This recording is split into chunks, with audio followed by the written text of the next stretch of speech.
আসসালামু আলাইকুম এভরিওয়ান, আশা করি সবাই ভালো আছেন। তো আজকে আরেকটা নতুন ভর্তা রেসিপি নিয়ে আপনাদের সামনে হাজির হয়েছি।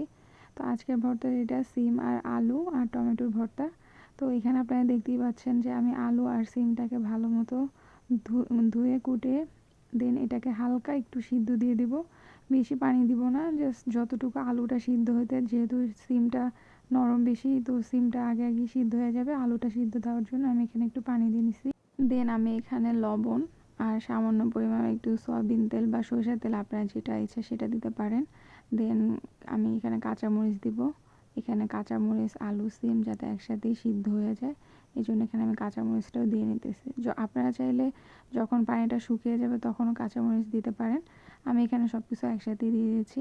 এই যে আমি এখানে ঢাকনা দিয়ে ঢেকে দিচ্ছি। কিছুক্ষণ পরে দেখতেই পাচ্ছেন যে আমার আলু আর সিমটা সিদ্ধ হয়ে গেছে আর তেলটা উপরে ভেসে উঠছে। এখন আমি হালকা হালকা করে একদম কম আঁচে এই আলু আর সিমটাকে টেলে নিব। তো আমার সিম আর আলুটা যখন হালকা লাল হয়ে আসবে, তখন আমি কেটে রাখা যে টমেটোগুলো আছে সেই টমেটোগুলো ভালো মতো এখানে টেলে নিব। এই যে আমি টমেটোগুলো দিয়ে নিচ্ছি। এখন হালকা আঁচে আমি সিম, আলু, টমেটো, কাঁচামরিচ ভালো মতো টেলে নেব। তো আপনারা অলরেডি দেখতেই পাচ্ছেন যে আমার সিম আর আলু হালকা লাল হয়ে গেছে। এই টাইমে এসে আমি পেঁয়াজ কুচি, দেন ধনিয়া পাতা কুচি, এগুলো সব দিয়ে দেবো। সো আপনারা আসলে ভর্তায় যদি কাঁচা পেঁয়াজটা খেতে চান তাহলে সেক্ষেত্রে আপনারা নাও টালতে পারেন। সেক্ষেত্রে আপনার ভর্তাটা বাটার সময় আপনারা কাঁচা পেঁয়াজ বা ধনিয়া পাতাটা ইউজ করতে পারেন। সো আমি এখানে সব কিছুই হালকা টেলে নেব। পেঁয়াজটা বেশি টালবো না, যাতে করে একটু ফ্লেভার থাকে, এই জন্য হালকা টেলে নিব। দেন এই ভর্তাটা উঠিয়ে এটাকে বেটে নিব। সো আসলে এই জিনিসটার নামটাকে আমি সঠিক জানি না।